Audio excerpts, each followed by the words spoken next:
得知小区要拆迁后，丈夫迫不及待地和我提出了离婚。苏玉兰，这套房子现在市价少说几百万，但这是我婚前交的首付，跟你半毛钱关系都没有。你乖乖签字离婚，成交那套荒废的老宅子归你，也算我对你仁至义尽。他不知道的是，最新的学校规划早就改了地址，新校区刚好要建在他像垃圾一样丢给我的那处废弃的宅子上。妈，好消息，咱们家要发大财了！志刚，你大呼小叫什么呢？遇上什么天大的喜事了，把你高兴成这样？妈，您睁大眼睛好好看看，这是什么？市中心老城区教育资源优化划片草案。这是我今天托了极大的关系，从一个朋友那里拿到的内部草案。市里马上要建规格最高的新实验小学和初中部，地址就选在咱们建设路这片老家属院。志刚，你的意思是，咱们这套老破小成重点学区房了？岂止是学区房，这里要彻底拆迁重建，按重点学区的标准赔偿。一旦正式红头文件下来，就咱们这60平米的旧房子，少说能赔这个数，1000万，1000万啊，妈！1000万，我的天啊！等这1000万到账了，我立马带您从这破地方搬出去。我先去市中心的高档小区给您全款买套带地暖的大平层，然后再去换一辆豪车。我明天就去把那份只有几千块工资的工作辞了。对，买大房子，买好车。志刚，既然咱们马上就是千万富翁了，那你跟苏玉兰的事儿，别跟我提她，一提她我就觉得丢面子。您看看她现在，天天就知道去夜市摆摊儿，哼，满脑子都是那几块钱的辛苦钱。我以后可是要进出高档商会谈大生意的人，带她出去，别人还以为我带了个保姆。她那点眼界和格局，根本融入不了我以后的圈子。可不是嘛，当初要不是看她不要彩礼，干活又勤快，我能同意你娶她。这女人就知道抠抠搜搜的过日子，哪里像个能当阔太太的料。现在你身价不一样了，她确实配不上你。儿子，那你打算怎么办？哼，还能怎么办？这学区房的内部消息，我绝对不可能告诉她半个字。他现在天天晚上出去摆摊儿，就让他继续去忙。等草案正式公布前，我就找个性格不合的借口跟他把婚离了。这房子是我婚前买的，属于我的个人财产。他苏玉兰1分钱也别想分走，我要让他净身出户。好，这才是我的好儿子。等把他打发走，凭咱们以后的身家，妈再给你找个门当户对、有头有脸的姑娘，咱们陈家也算是在这市里彻底风光了。老板娘，2份干炒牛河，3份回锅肉，多放点辣椒啊！好嘞，马上出锅。累死我了，这半个月为了赶学校的工程进度，骨头都快散架了。老板娘，先来几瓶冰镇饮料，赶紧的，可坏了。李哥，这萝卜干算我送你们的，下饭你们慢用，有事喊我。今天总算把新图纸交上去了，这半个月简直不是人干的活。谁说不是嘛？主要是最开始那个草案太坑人了，非要把新实验小学划在建设路老家属院那。建设路老家属院，那不是我家现在住的地方吗？这能怪谁？谁也不知道建设路地底下的老管网老化成那样了。专家一算账，拆迁加上重做地基的成本比在空地上建要高出整整3倍。市领导连夜开会，直接把那个草案作废了。建设路的学区房草案作废了，那我家那套老房子根本不会拆迁了。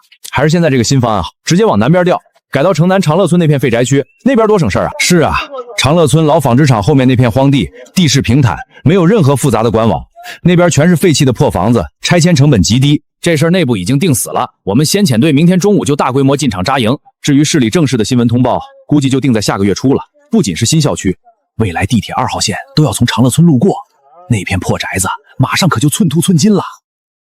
建设路的房子没戏了，但长乐村老纺织厂后面的老宅区有一套是我家的，那是公公早年间为了抵债留下的一套破平房，房产证一直被扔在抽屉里吃灰，那套被他们视作垃圾的破房子，竟然马上就要变成千万级别的核心学区房了。不吵了，今晚不吵了。哎，老板娘，这怎么就不吵了？我们这还没吃完呢。李哥、小张，今天这顿算我请客，你们敞开了吃，吃完把碗放桌上就行。这大半夜的，有钱都不赚，你急着干什么去啊？家里有急事儿，大喜事儿，对不住了啊，我得赶紧回家一趟。志刚和妈听到这个消息，一定会高兴坏的。小雅也终于能去好学校念书了，咱们家终于熬出头了。然而，满心欢喜的苏玉兰根本不知道，等待她的是一场蓄谋已久的背叛。倩倩啊，这可是特意托人从南方带回来的上等血燕，你快趁热尝尝。结婚5年，婆婆别说给我炖燕窝了，连鸡蛋都嫌我吃得多，家里平时连个像样的水果都舍不得买，什么时候有雪燕这种高级货了？谢谢阿姨，这燕窝炖得真糯。志刚，你平时在家里也是这么被阿姨照顾的吧？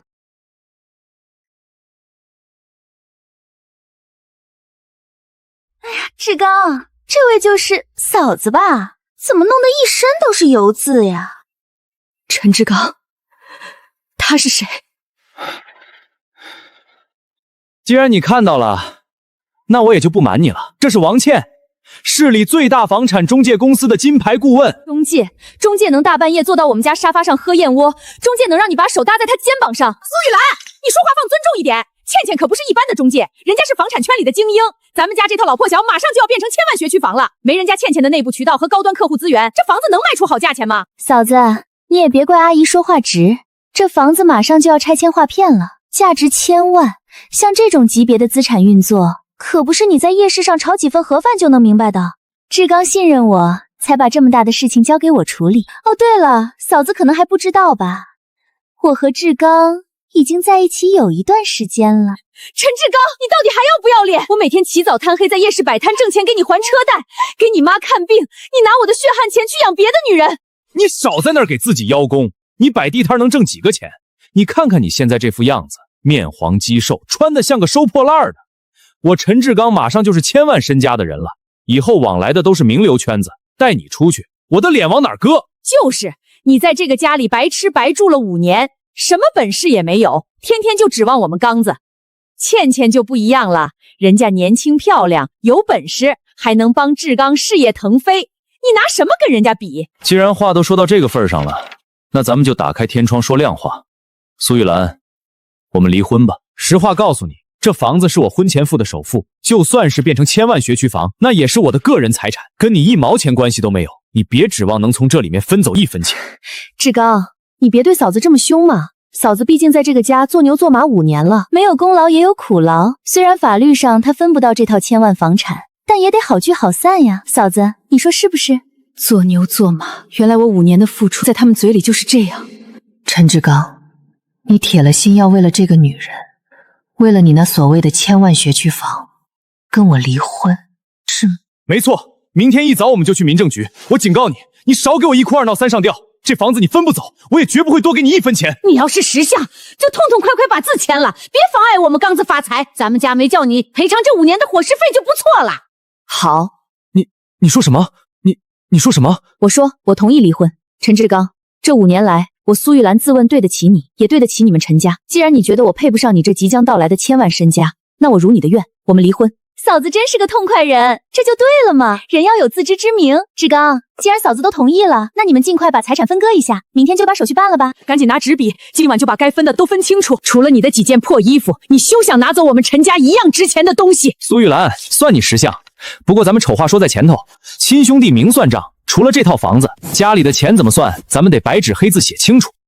他们以为把价值连城的黄金捂在了怀里，却不知道他们正在拼尽全力把真正的聚宝盆当作垃圾一样亲手砸进我的手里。咱们明人不说暗话，这套丁五路的房子当年是我拿棺材本付的首付，房产证上也是刚子一个人的名字。现在这房子马上要变成1000万级别的学区房了，按理说这是婚前财产，你今天就算是说破天，也别想从这房子上拿走1分钱。房子我没打算要，但是小雅是我的女儿，抚养权必须归我。还有家里那张绿色的银行卡，里面有6万多块钱，那是我这5年在夜市卖炒饭赚来的辛苦钱，这笔钱我必须带走。6万块钱？你做梦！什么叫你炒出来的辛苦钱？你在这个家吃喝拉撒5年，水电费不用交吗？你摆摊用的煤气费、买菜的本钱，哪个不是家里的钱？你白吃了5年家里的米，现在还想把家底掏空？我告诉你，那6万块钱是我们陈家的钱，你1分都别想碰。那是我每天晚上熬到凌晨3点，在油烟里熏出来的血汗钱。陈志刚，你每个月那3000块钱够干什么的？连你的车贷都不够还，还有你妈平时吃药的钱，哪一笔不是我摆摊挣来的？苏玉兰，我妈说的没错，你用了我家的锅碗瓢盆，占着我家的房子，这钱本来就该充公。再说了，你把女儿带走，我每个月按法律规定给你打几百块抚养费就是了。至于那6万块钱，就当是你这5年给家里的房租吧。哎呀，志刚，你别弄得这么难看嘛，嫂子带个孩子1分钱没有怎么生活呀？你现在可是马上就要有1000万身家的人了，以后在圈子里混，传出去说你为了区6万块钱跟前妻斤斤计较，多掉价呀。行，倩倩说的对，我陈志刚不是那种小气的人，不就是点资产吗？我给你。刚子，你疯了，凭啥给他钱？妈，您别急，我不给他钱。苏玉兰，城南长乐村不是还有一套我爸当年留下的老房子吗？那套房子连同地皮我都给你，就算是对你和小雅这些年的补偿了，这够意思了吧？那可是长乐村的地皮啊，再怎么说也是……那是个什么破地方？您忘了？连自来水都没通，屋顶早就塌了一半了。居委会天天打电话催我们去修缮，说影响市容，一年还要交好几百的垃圾清理费。现在把那破房子塞给他，正好把这个烫手山芋扔出去。对呀，那废宅根本没法住人，给他还能省下一笔维护费。唉，行吧，看在小雅毕竟叫过我奶奶的份上，那套房子就赏给你了。玉兰啊，我们陈家对你也算是仁至义尽了，你可别不知好歹。陈志刚，你们简直欺人太甚！静行路的房子你不分给我，6万块钱的血汗钱你全吞了，现在就拿一套连顶都没有的废墟来打发我，你让我带着小雅去睡漏雨的破庙吗？你们一家人的心怎么这么黑啊？你今天如果不签这个字，你连长乐村那套废宅都拿不到。我明天就把你的东西全扔出去，让你真真正正的净身出户。就是能白得一套房子你就烧高香吧，还挑三拣四的，赶紧签字滚蛋，别耽误倩倩吃燕窝。好，我签，但是协议的内容必须加上一条。什么条件？我告诉你，多1分钱都没有。我不要钱，我要你在协议里清清楚楚地写明，这是一份财产与债务互不干涉协议。从我签字的这一刻起，不管是冠烈路的房子，还是长乐村的废宅，咱们彻底两清。以后，就算你们地窖路的房子真卖了1000万，我苏玉兰也绝不来沾光。但是，如果以后长乐村的房子怎么着了，就算真的一夜暴富，你们陈家也绝对不能反悔来要。谁要是反悔，谁就是……你敢写吗？苏玉兰，你是不是摆摊把脑子熏坏了？长乐村那破地方还能一夜暴富，还能怎么着？难道明天那里就能建重点小学吗？你简直是在做梦！你别管我做不做梦，你敢不敢白纸黑字写下来？写？有什么不敢写的？我还巴不得你这辈子都别来纠缠我这个千万富翁呢。长乐村房产归女方苏玉兰所有，冠素路房产及所有家庭存款6万元归男方陈志刚所有，双方自愿达成协议，财产归属彻底买断。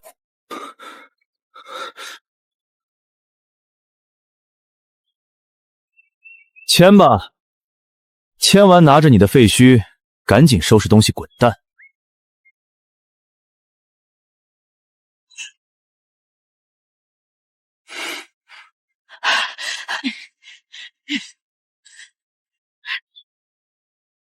既然协议都签了，互不干涉了，你还赖在我们这千万豪宅里干什么？带着你的小拖油瓶，还有这些破烂，马上给我滚出去！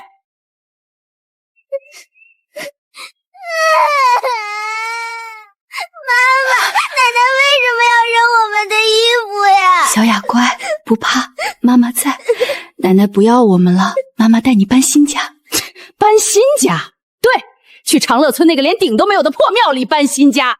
行了，别在这磨叽了，赶紧收拾东西走人。倩倩，倩倩今晚要留下来住，你在这碍眼的很。那些带不走的破烂也别留在这儿，明天我还得找保洁来清理，晦气。陈志刚、陈老太，记住你们今天说的话，也记住你们今晚的这副嘴脸。这5年，我伺候你们，我不欠你们的。从今天起，我和小雅跟你们陈家再也没有半点关系。希望你们的千万富翁梦能一直做下去。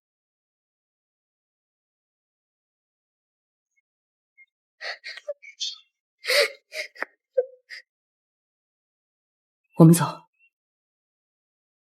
妈妈，我们现在去哪儿啊？外面好黑呀。小雅不怕，妈妈带你去一个大城堡。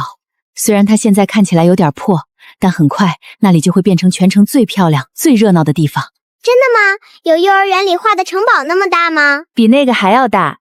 以后小雅能在那里上全城最好的小学，吃全城最好吃的东西，好不好？好，小雅最喜欢吃妈妈做的饭了。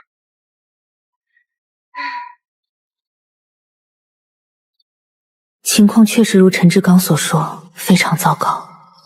这里就是陈家人眼里一文不值的垃圾，但在我看来，这满院子的荒草和破砖烂瓦，全都是金光闪闪的金条。小雅，你在车上坐一小会儿，妈妈进去把咱们的屋子打扫出来。这间地下铺着青砖，墙体也结实。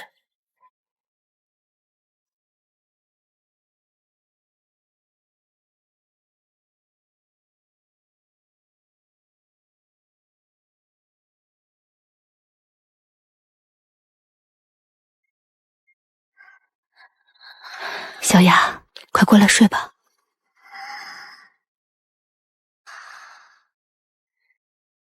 没有了陈家那令人窒息的下水道霉味，连空气都是自由的。从明天开始，这里就会发生翻天覆地的变化。既然老天爷把这么好的一副牌塞到了我手里，我绝不能浪费。这院子面积真大，少说也有200多平米，过不了几天，几千人的工程队就会开进来。这里前不着村后不着店，工人吃饭绝对是个大问题。做盒饭，搞柴火机，与其干等拆迁补偿款，不如先利用这个位置赚足自己的第一桶金。老板，给我来4大张最厚的防水塑料布，对，就要那种工地用的，能防暴雨的。再给我拿2把铁锹、1把锄头，还有水泥和沙子，各来2袋。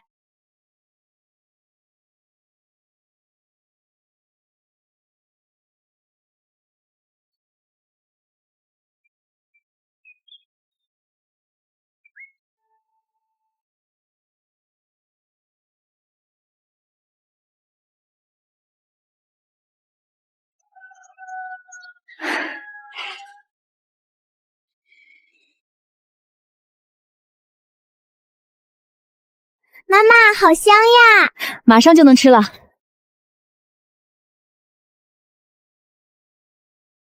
属于我苏玉兰的黄金时代，从这一刻，在这片废墟里，正式拉开了序幕。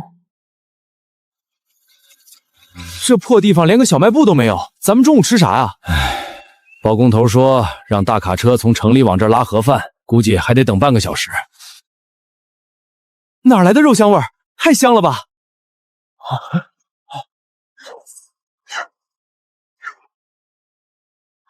各位大哥，下工了吧？正宗柴火炖大鸡，土豆粉条管够，刚贴的玉米饼子和白米饭都在旁边，30块钱一份，吃饱为止。30块钱管饱，有肉有菜。大哥，您端好，米饭在那边的大桶里，您自己盛，不够再来添。好嘞，这分量实在，好吃。这鸡肉炖的真烂乎，入味儿。这饼子蘸着汤汁绝了。兄弟们，快来吃啊！比城里送的盒饭强100倍。老板娘，给我来一份，来一份，我也要。多给我省点粉条。老板娘，再给我拿2瓶冰镇啤酒。好嘞，大家排好队，都有。鸡肉不够，锅里还有。叔叔，您的筷子一共30元，谢谢叔叔。哟，这小闺女真懂事儿。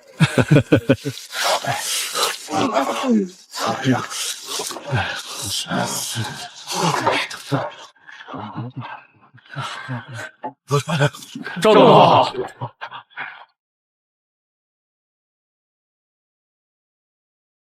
老板娘，你这手艺不错呀。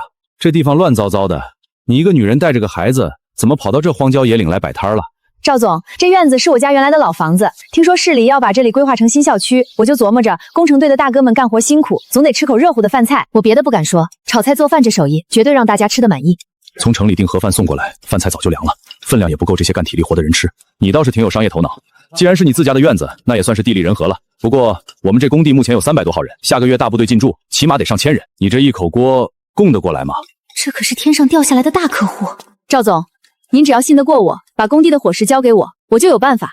我明天就去镇上买10口这样的大铁锅，雇几个帮手，保证每天中午和晚上都有荤有顺有热汤。哦，口气不小。那价格怎么算？您要是长期包餐，按人头算，一个人1天2顿50块钱，保证顿顿见肉，油水管足。不仅有柴火鸡，还有红烧肉、回锅肉轮着来，大米全用好大米，绝对不糊弄大哥们。赵总，就让这老板娘做吧，这大鸡块吃得劲儿啊，比城里那清汤水的盒饭强多了。吃饱了咱们干活也带劲儿啊。行，明天开始，我们工程队前期的要300号人，中午和晚上的伙食全包给你了，1天结1次账。如果质量下降，我随时换人。赵总您放心，绝对保质保量，绝不砸自己的招牌。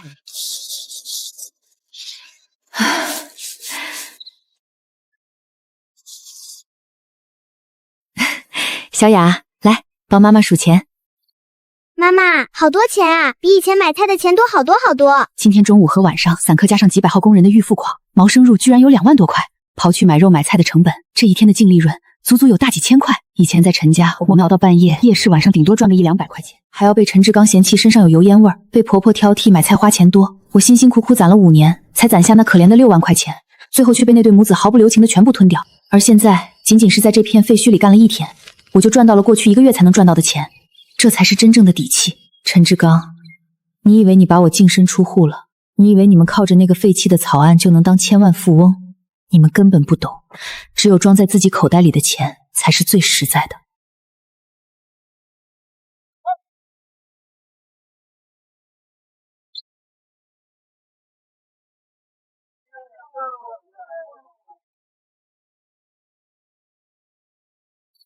泥地里的崛起，安静却势不可挡。倩倩啊，多吃点儿，这可是志刚专门去进口超市给你买的。谢谢阿姨。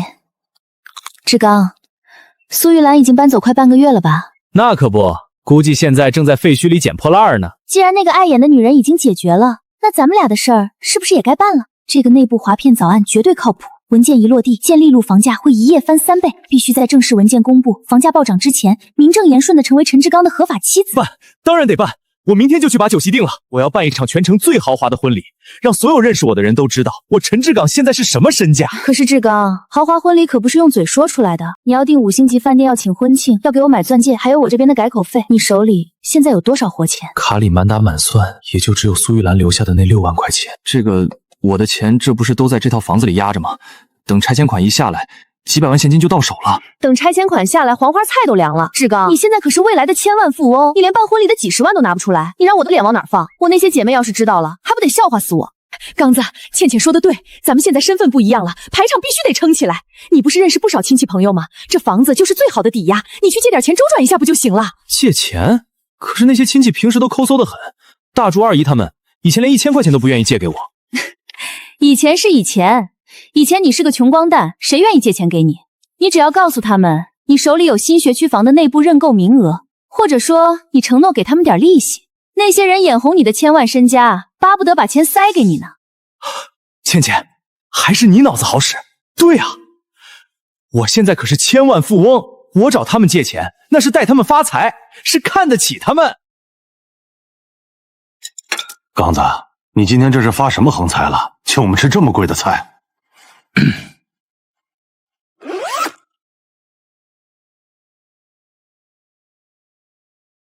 大舅、二姑，你们看看这个，市中心老城区划片草案，咱们进校路路那套房子被划进新重点学区了，马上就要拆迁重建了。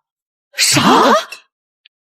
刚子，这能是真的吗？这上面说要按1000万级别补偿，千真万确。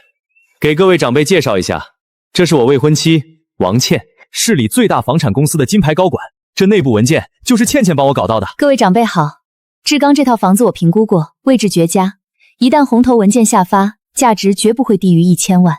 我之所以看中志刚，也是因为他有这个资产实力。哎呦，刚子，大舅就知道你小子是个干大事的料，这以后成了千万富翁，可不能忘了咱们这些穷亲戚啊。就是，刚子从小我就看他有出息，咱们刚子配倩倩，那叫郎才女貌。这些平时爱搭不理的亲戚，现在全都在巴结我。哎，富翁是快当上了，不过最近也遇到点小麻烦。怎么了，刚刚？有什么麻烦跟大舅说。我和倩倩下周就要办喜酒了，为了匹配我现在的身价，婚礼必须大办。可是我现在所有的钱都压在房子里，手里缺大概几10万的现金流转。我也不白拿大家的，谁现在借钱给我周转，等下个月我的1000万补偿款一下来，我连本带利给20%的回报。另外，以后新学区房建好了，我内部有关系，能帮你们拿最低的认购指标。20%的利息，还有内部认购指标，他们不会怀疑我还不上钱。刚子，大舅手里有10万块养老钱，明天一早就给你转过去，都是一家人，大舅信你。刚子，二姑手里有15万私房钱，那是给你表哥结婚用的，我也全拿出来借给你，你可得把那个内部名额给二姑留着啊！还有我借8万。陈总，这辆最新款的宝马5系裸车价50万，您要是全款的话，我们今天就可以给您办手续，直接开走。我已经到了人生巅峰，刷卡，全款提车。哼，这60万不过是我1000万身家里的9牛1毛，下个月随便拔根汗毛就能还上。志刚，这个包包好看吗？只要3万8呢。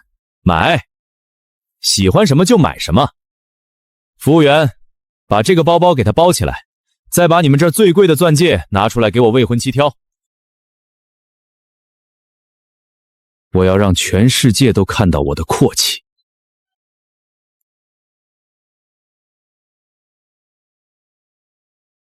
这小区里谁还比得上我？哎呦，陈大妈，这衣服可真漂亮啊，得不少钱吧？也不贵，也就大几千块钱吧。没办法，我儿子马上就要拿到1000万的拆迁款了，刚给我提了辆宝马车。这穷地方啊，我是住够了，下个月我们就搬走了。你们啊，就慢慢在这破地方熬吧。有了点钱就这样，真够能显摆的。妈妈，我冷。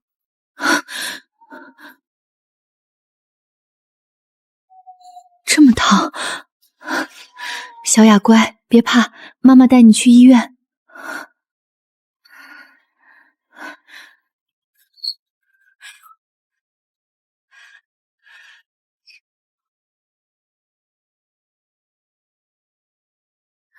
医生，您快看看，孩子烧得厉害，都39度5了。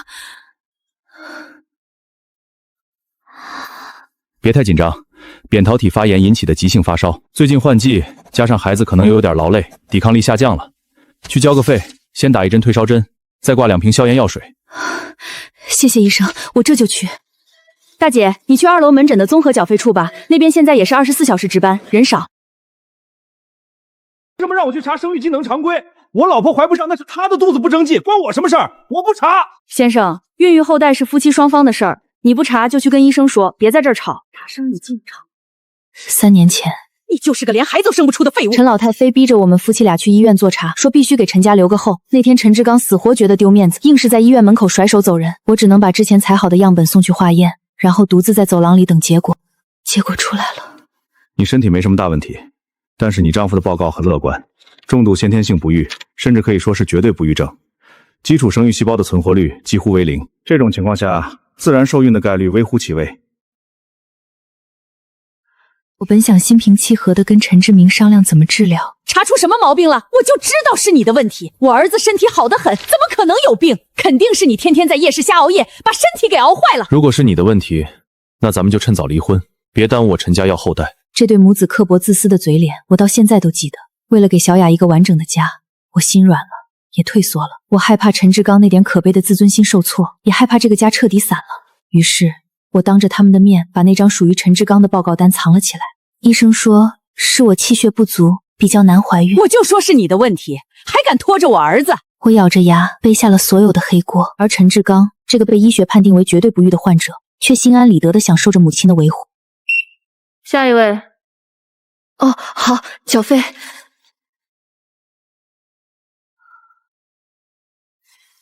为什么这几天发生的事越来越不对？陈志刚在客厅里傲慢宣布要离婚。我和志刚已经在一起有一段时间了。倩倩年轻漂亮，还能给咱们陈家生个大胖小子。等等，王倩和陈老太话里的意思，分明是王倩已经怀孕了。可是陈志刚根本生不了孩子啊！一个根本不具备生育能力的男人，怎么可能让另一个女人怀上孩子？护士，能麻您帮我看孩子吗？我离开10分钟，马上回来。行，你去吧，有情况我叫你。现在是信息化时代，3年前的病例，只要有身份证号，依然能查到存感。陈志刚的身份证，我早就记在了心里。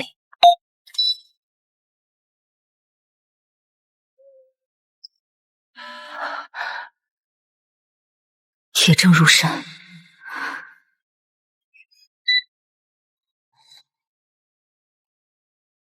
这就是能摧毁他们的证据。陈老太，你不是天天骂我是扫把星吗？你不是做梦都想要个孙子吗？这份大礼我不打算现在就揭穿，过段时间给他们一个惊喜。妈妈，天亮了。天亮了。走，小雅，咱们回长乐村，妈妈还要给工地上的叔叔们做红烧肉呢。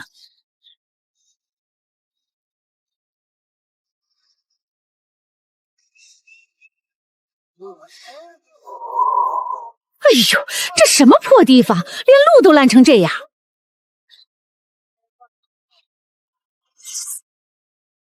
苏玉兰，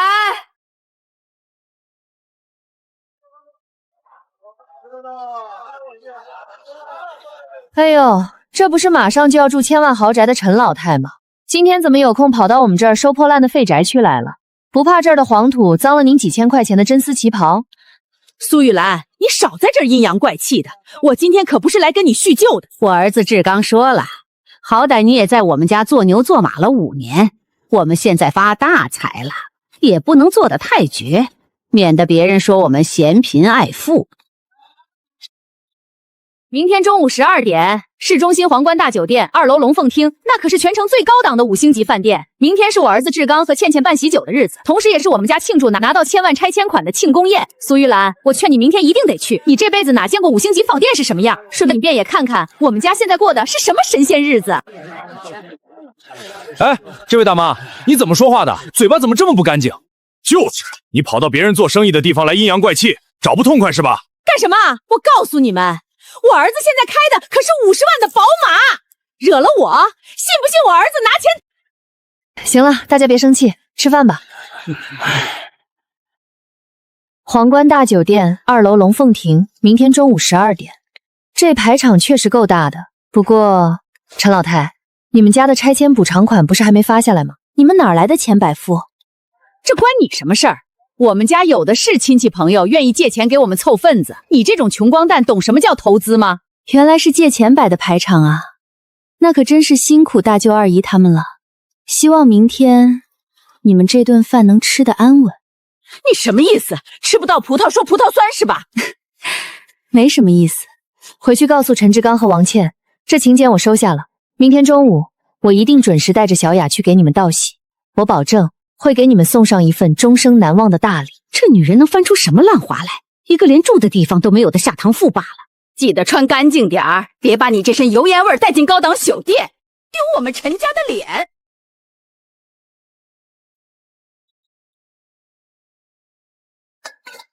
明天中午12点，真巧啊！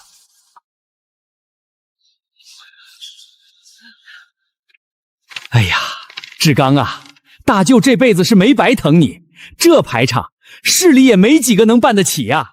大舅，您快里面请，主桌给您留着位置呢。等下个月补偿款一到，除了利息，我那宝马车也借您开几天，过过瘾。好嘞，好嘞。哎呦，倩倩这婚纱可真漂亮，得好几万吧？刚子能娶到你这么有本事又漂亮的媳妇儿，真是祖上积德了。那个不懂规矩的土包子苏玉兰，连给你提鞋都不配。二姨您过奖了，嫂子其实人挺好的，就是眼界低了点，认不清自己的位置。不过志刚已经给了他一套长乐村的废宅子安身了，也算仁至义尽了。废宅子，他也就只配住那种地方。志刚啊，行啊，你小子深藏不露啊，摇身一变成了千万富翁了，以后发达了可别忘了提携提携老哥我啊。王经理客气了，以后有赚大钱的项目，我一定带上大家。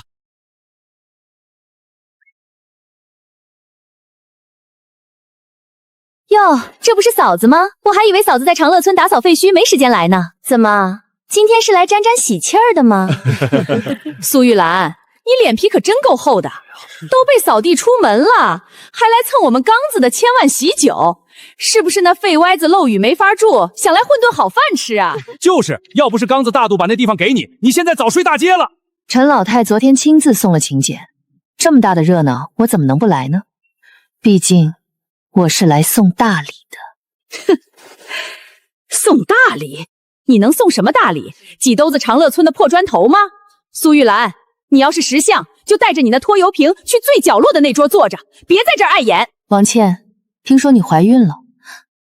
是啊，这可是志刚的长子，陈家未来的千万继承人。阿姨天天给我炖燕窝保胎呢。怎么，嫂子，你生不出儿子，现在嫉妒了？那可不，我们倩倩可不像某些人，这孩子就是我们陈家的福星，一怀千万学区房就砸我们家头上了。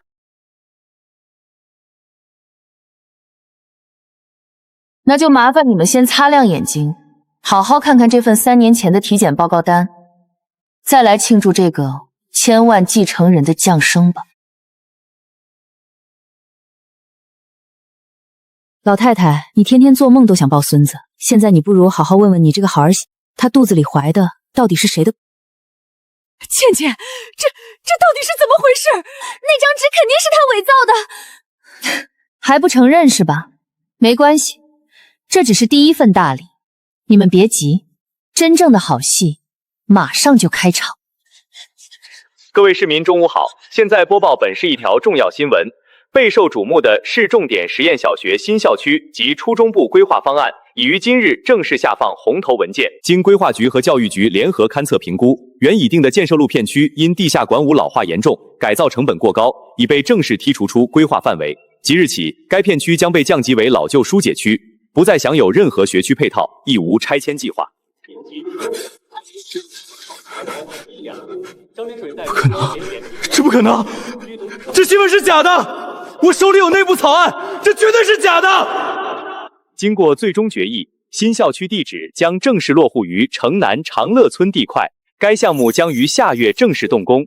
届时，长乐村及周边地区将迎来全面开发，成为本市核心教育与商业中心。长乐村，刚子大度，把长乐村那套废宅子给他了，让他净身出户。建设路的房子成了废纸，根本没有千万拆迁款，而陈家为了甩掉苏玉兰，亲手把真正的千万学区房扔给了他。陈志刚，你骗我！千万学区房，你根本没有什么千万学区房，你那个什么破早案是废纸。养老钱，我那10万块养老钱呢？你还我钱！什么？建设路不拆了？那我们借给他的钱怎么办？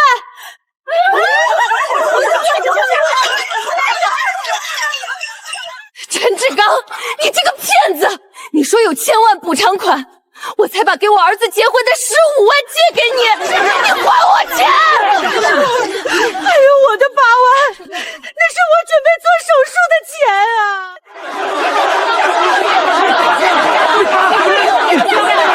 大舅、二姨，你们冷静点儿。这肯定是误会，可能是上面临时调整了。我那套房子虽然不拆了，但我还能卖啊！卖什么卖？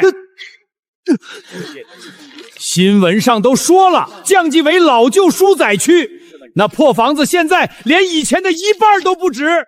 你拿什么还我们的几10万？你昨天买宝马买名牌的钱，全是我们借给你的血汗钱。他看着被亲戚们声讨的狼狈不堪的陈志刚，再听着那几10万的巨额债务，他终于意识到自己犯了一个多么愚蠢的错误。小心，跪下！不，我不结了，这个婚我不结了。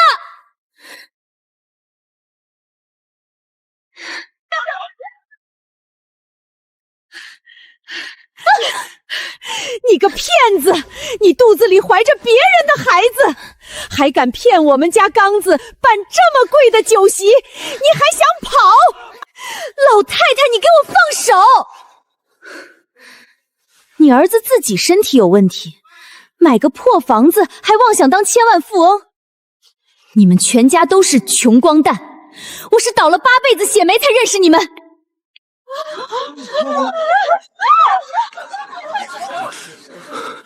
苏玉兰，你早就知道对不对？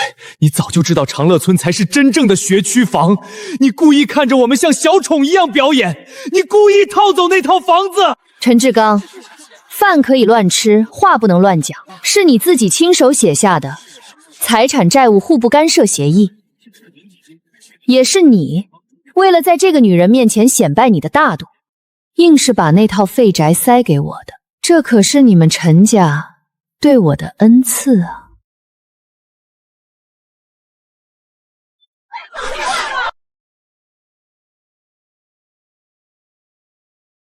你是不是来宣布我们小区还有补偿的？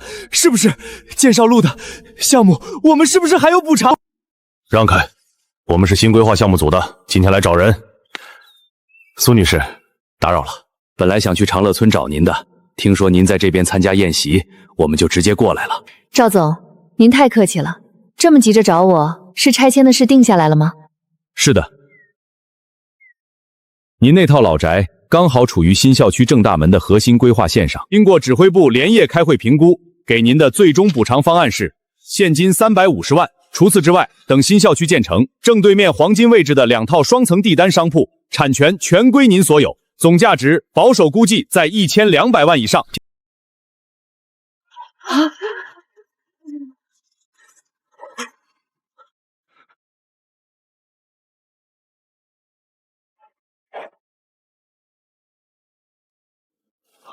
陈志伟，谢谢你们陈家送我的这份垃圾。记住你们签过字的协议，互不干涉，绝不反悔。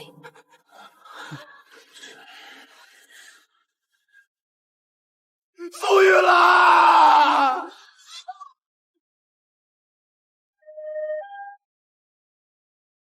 陈志刚，你别装死，我知道你在里面。白纸黑字，你赶紧开门！你当初可是白纸黑字写了借条的，那15万可是我儿子的彩礼钱啊！你今天要是拿不出钱来，我就死在你家门口！志刚啊，怎么办啊？我们连门都出不去了。陈志刚，还钱！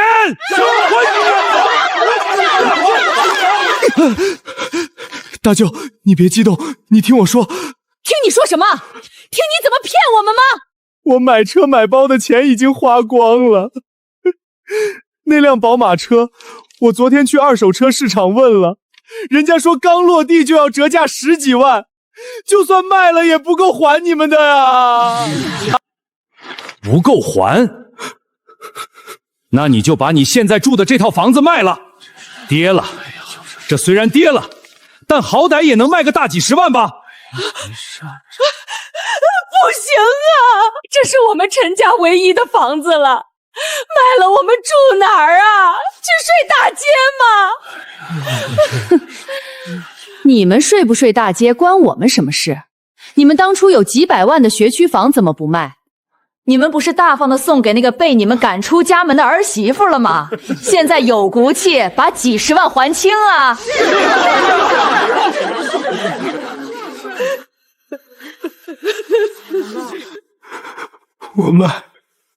我卖房子。陈先生，您这套房子在建县路，现在是老旧疏解区，加上您急着用钱，我们只能给您按最低的底价走。45万，全款，明天就能办过户。45万，这房子以前可是值100多万啊！以前是以前，现在是现在。您要是不卖，过几天可能40万都没人要了。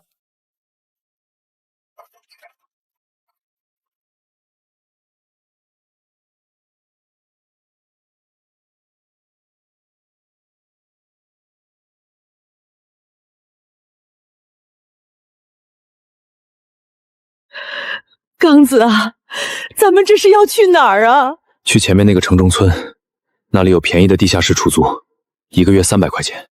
地下室？我不去，我怎么能住地下室？那里又潮又暗，还有老鼠。不去，不去，你去住哪儿？要不是你天天骂苏玉兰是个扫把星，非要逼我跟她离婚；要不是你贪图王倩肚子里的那个假孙子，非要大办什么千万喜宴，我们家能落到今天这个地步吗？都是你害的！你自己没本事守住财产，被别人骗了，现在反倒怪起你妈来了。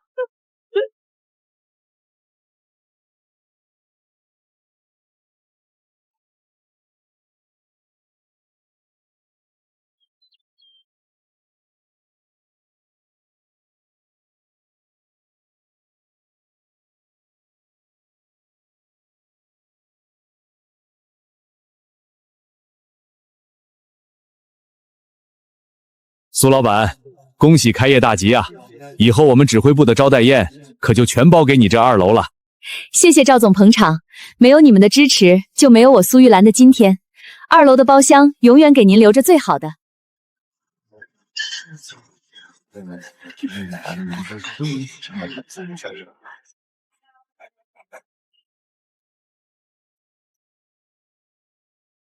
妈妈，我写完作业了。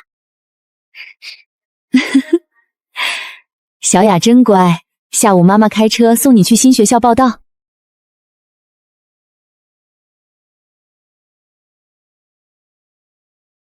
快点推，磨蹭什么呢？就你这干活速度，一天能赚几个钱？赶紧的！哎，好，马上就到。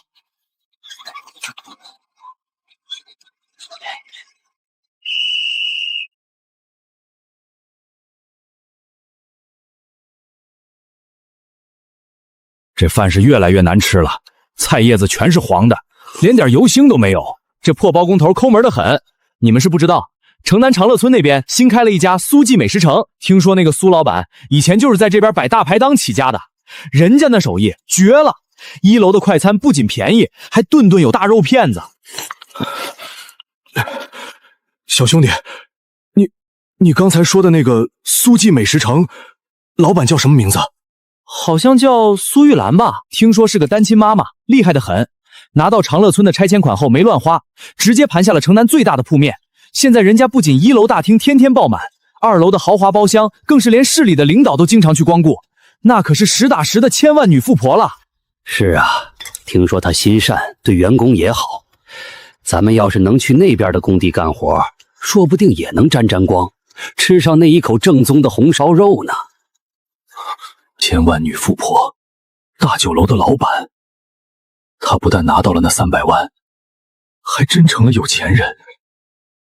苏玉兰再怎么有钱，她也是我曾经的老婆。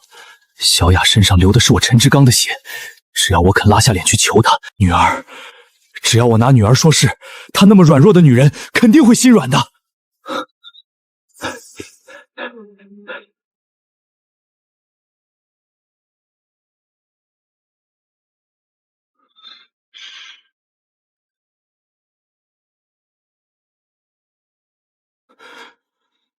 玉兰，你来干什么？我来看看你。看我？小雅，也看看小雅。咱们毕竟做了5年夫妻，小雅也叫过我那么多年爸爸。我这几个月每天晚上都睡不着，总能梦见你们。你是梦见我们，还是听说我有钱了？玉兰，你怎么能这么想我？我承认，我以前混账，我被王倩骗了，也被那个假消息冲昏了头。可人哪有不犯错的？咱们重新开始，我保证以后一定对你好。你想怎么重新开始？你现在生意这么大，一个女人里里外外的操持，多累啊！我可以回来帮你，让我管财务也行，管采购也行。我毕竟在公司干过几年，比那些外人可靠。还有呢？我妈年纪大了，地下室又冷又潮。你那2套商铺不是快交付了吗？咱们先腾一套出来，让她住进去。至于我欠下的那些钱，你先帮我还上，也没多少，几十万对现在的你来说根本不算什么。等我进了美食城，咱们夫妻同心，很快就能赚回来。说完了吗？玉兰，我知道你心里还有气，你打我也好，骂我也好，只要你愿意让我回来。陈志刚，你后悔的不是背叛我。我怎么不后悔？你后悔的是建设路没有拆迁，后悔长乐村的房子给了我，后悔王倩骗了你，后悔自己现在没钱。我都已经低头求你了，你还想让我怎么样？你看，这才说了几句话，真心话就出来了。苏玉兰，这里是我的店，请你小声一点。你的店？你别忘了，那套长乐村的房子原本是我们陈家的。你能有今天，敢说跟我们陈家一点关系都没有？财产协议是你写的，字是你签的，房子也是你主动给我的。你要是觉得有问题，可以去法院起诉。现在，请你出去。我不走，我今天必须见小雅。你不能有了钱就不让孩子认爸爸？小雅愿不愿意见你，要看她自己。她一个孩子懂什么？肯定是你在她面前说我坏话。妈妈从来没有说过。小雅，快到爸爸这里来。爸爸好久没见你了，你是不是想爸爸了？你是来看我的吗？当然了，爸爸最想的就是你。那你知道我在哪个学校吗？你知道我上几年级吗？小雅，你怎么能这么跟爸爸说话？我生病的时候，你没有来看我。妈妈带我离开那个家的时候，你也没有追出来。现在妈妈开了大饭店，你就来了。小雅，你不是想我，你是想妈妈的钱。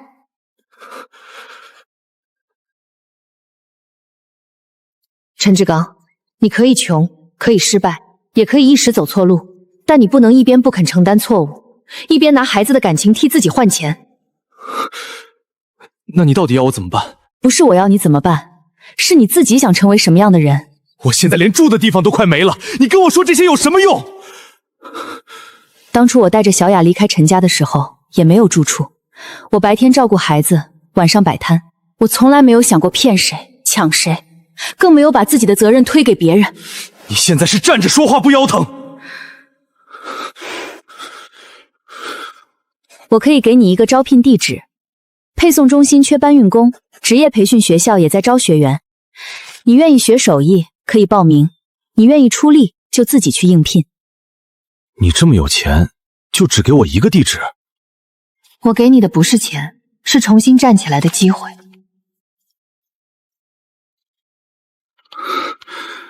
你真不肯跟我复婚？不肯。哪怕我改了？你改过，是为了你自己和小雅，不是为了换我回头。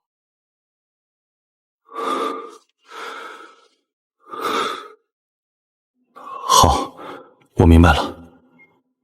你还不明白？那我怎么做你才相信？别再用嘴说，先把你欠别人的钱一块一块挣回来。小雅，爸爸还能来看你吗？等你不再骗妈妈的时候。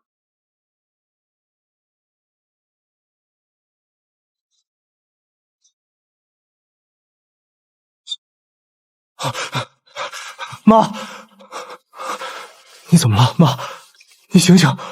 刚才我胸口疼，给玉兰打电话，她有钱。妈，咱们已经没有资格要求她了。那怎么办？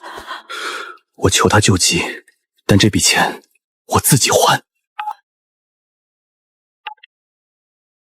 人清醒吗？还能说话吗？地址在哪里？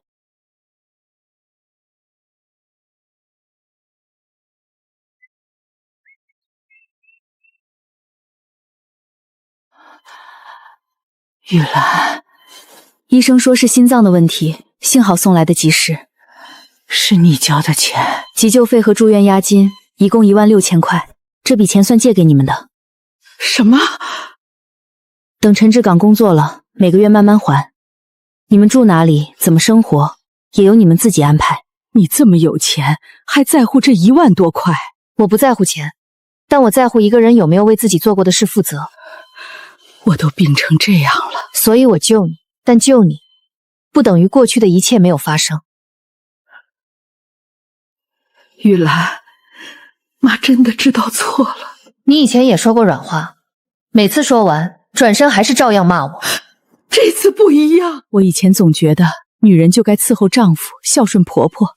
我还嫌小雅是女孩，骂她是拖油瓶。我以为有钱就能高人一等，结果房子没了，亲戚翻脸了，住进地下室以后，连一碗热饭都没人端给我。我这才明白，你以前给我做饭，陪我看病，不是因为你天生就该伺候我，是因为你把我们当家人。是我不知好歹。道歉的话我听见了，但小雅受过的伤需要时间。我能不能见见她？等你出院以后再说。见他之前，你要先学会尊重他。我学，我一定学。苏老板，货齐了，你签个字。最后一笔医药费也还清了。上个月就清了，大舅和二姨那边的本金也已经还完，只剩一些利息，他们同意让我慢慢还。不错。我报了厨师考试，下个月参加。想换工作？总不能一辈子搬箱子，我想学门真正的手艺。